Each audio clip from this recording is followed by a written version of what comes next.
Ito po ay may cash price na 63,000 at may down payment po ito na 10,670 at may term po ito na 3 years na 3,260.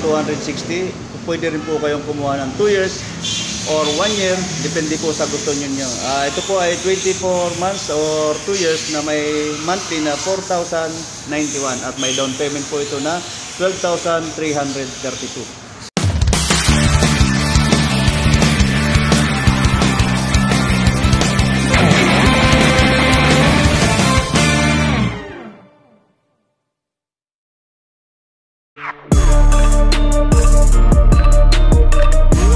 Ayun, magandang araw mga kapatid, at nandito ngayon sa likod natin ang ating Easy Ride the 125 Fi. So yun po ngayon ang ating i-vlog para sa inyo. So hindi po tayo makakapagbigay sa inyo ng full specs at hindi rin po natin may bibigay sa inyo yung mga gadget nito, yung mga ilaw niya kung halimbawa man magtatanong pa sir. Kasi nga po ito po ay hindi po activated. So yun, simulan natin.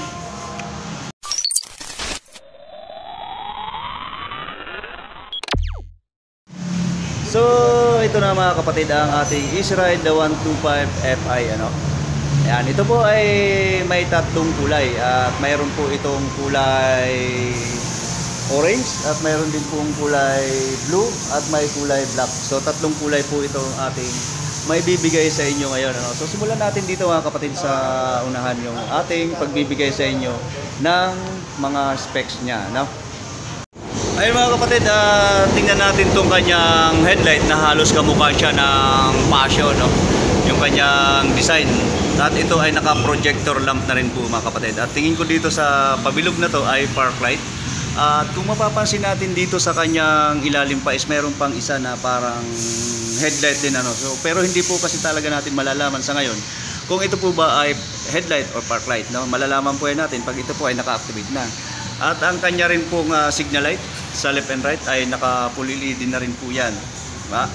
Gara, ang ganda ng pagkakadesign niya rito sa kanyang front fender na talagang nakatago lang pati ang ating front shock absorber.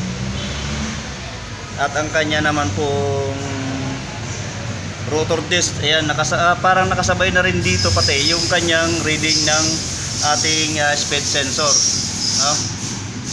Ito na mga kapatid, ang sukat naman ng kanyang gulong dito sa harapan ay 90 by 12, At doon naman po sa kanyang likuran ay 110/70/12, So size 12 din po ang ating mga rim or max dito sa harap at likod. Tapos ito po ay naka-brake drum, Ayan, mapapansin niyo yung kanyang rito, yung brake arm.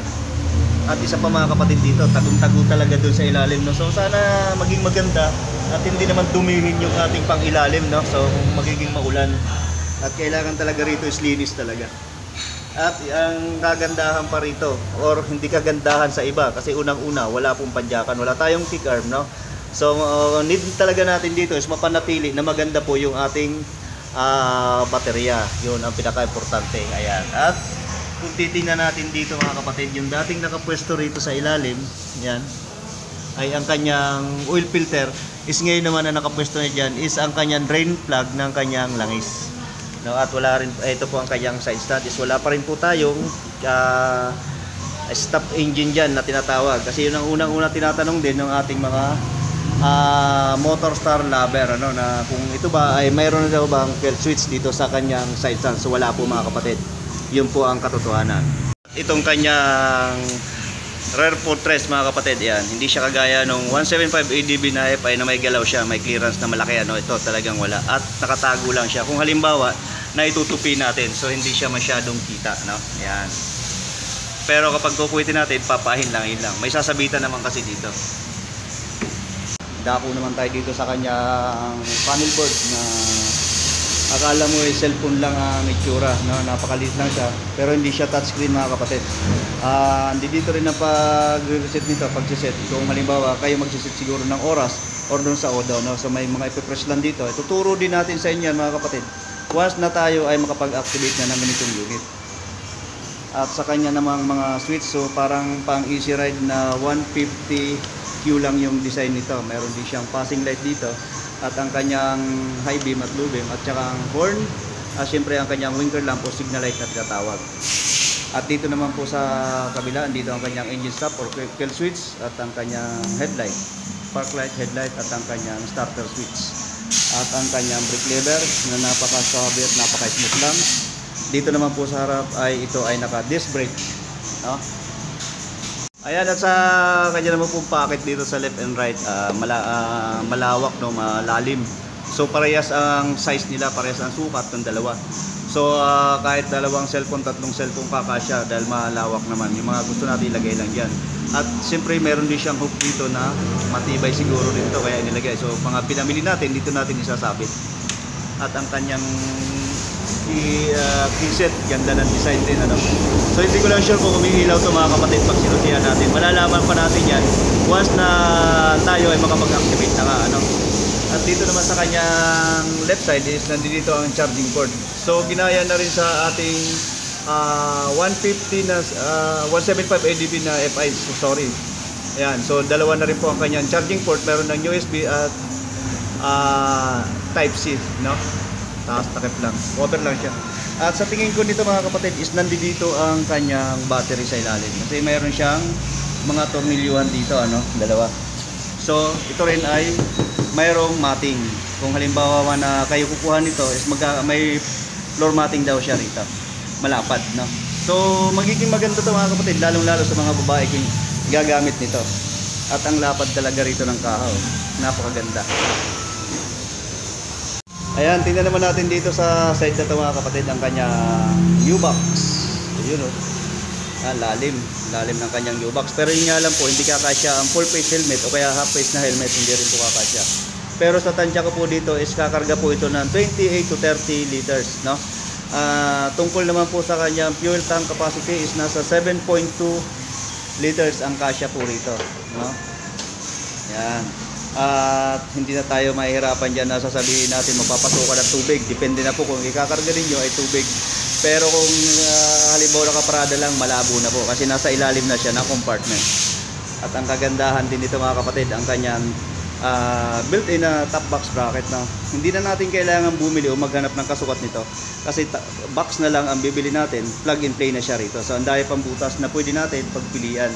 Kung halimbawa di kakasya rito, mayroon pang option. Yan. So magaling ang naisip ng Motorstar para dito mga kapatid. Ayan, at dito naman sa kanyang taillight na halos nakaumbok din talaga siya, no? Ang ganda talaga, para talaga siyang pasyo kung titingnan natin. Full LED na rin po ito.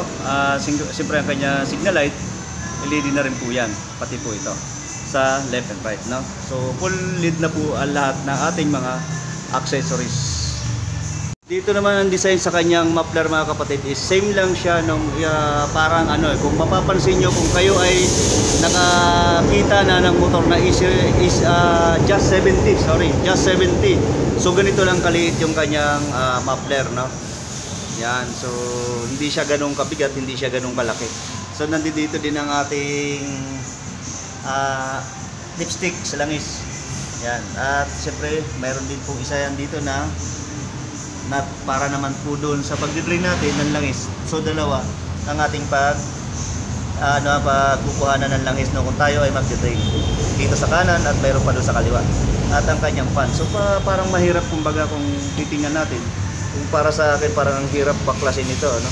Pero malaman na lang natin yan once na magkaroon na tayo nitong unit na to mga kapatid. So ang size ng kanyang battery mga kapatid ay halos parang same lang ng ating pang easy ride na 150Q, 150Fi, 150P, no? So parang same lang sila ng size. So ito po ang size niya. Yan ang kagandahan dito. So marami tayo magiging option kung halimbawa na mag-ano tayo ng battery, kung ano ang kasukat, no? Mayroon na tayo kaagad. Saka kahit sa aftermarket. Ayan, ipapakita naman natin sa inyo ang kanyang floor matting. So same lang sila pala ng itsura din. Kung titingnan natin, try natin. Yan. So kung anong kulay, yun din ang kulay talaga na ilalagay. So naging maganda na siya tingnan o kaya hawakan kasi parang rubberized na siya, no? Ayan. Flexible na siya, hindi naman siya dulas kung halimbawa. Kasi kung halimbawa na wala ito, tatanggalin natin. dito lang tayo is madulas siya kasi fully plastic siya. At saka isa siguro dito kaya nilagyan natin ng mating is para matakpan din tong mga butas na to halimbawa man na mauulanan o mababasa. So kung ito nga naman nakakatakip kasi kung mapapansin nyo rin dito sa ilalim is naka-curve lang siya. So kung ilalagay natin is kahit may ganun ng tubig dito is tuloy-tuloy lang sa baba. Maliban dito siguro sa kabilang side na to. Pero pag dito naman pumasok ang tubig is didiretso lang din naman dito sa butas na to. Hindi naman siya tutuloy dito sa kabilang side. Diba? Ayan at ito naman ang dalawang kulay mga kapatid. Ito kasi ay parang kung makikita nyo sa ngayon is parang light blue lang yan. Kung hindi siya talaga totally na blue. Kasi kung makikita nyo siya, kung personal is para sa akin light blue lang. At itong isa naman ay black talaga, glossy black din. So yan po ang dalawang kulay na available ng lumabas na to sa ating mga Easy Ride na 125. So yun po ang dapat nating abangan, yung kulay na yan. At isa pa pala mga kapatid, kung may tatanong nyo po ang ating presyo, ito po ay may cash price na 63,000 at may down payment po ito na 10,670 at may term po ito na 3 years na 3,260. Pwede rin po kayong kumuha ng 2 years or 1 year, depende po sa gusto nyo. Ito po ay 24 months or 2 years na may monthly na 4,091 at may down payment po ito na 12,332. So yun po ang mga pagpipilian natin dyan mga kapatid. Pero kung mayroon pa po tayo dyan mga 1 year or 18 months, pasyal na lang po kayo sa mga branches ng ating Motorstar, kahit saan po yung mga branches is pwede po kayo mag-inquire tungkol po dito sa ating Easy Ride na 125 Fi. Yan. So ayun, maraming salamat mga kapatid at sa panonood nyo dito sa ating pagbablog dito sa Easy Ride na 125 Fi. Kasamaang palad, hindi man po buo o hindi po natin nakikita sa inyo yung mga ilaw nito is sa susunod po siguro na vlog natin is may papakita na po natin sa inyo kung paano po natin siya i-activate or paano po mangyayari, kung ano ba ang mayroon dito sa mga to, dito sa kanyang headlight at syempre dito sa kanyang signal light para makita po natin ng kabuuan. So maraming salamat po mga kapatid, ingat po tayong lahat. Thank you.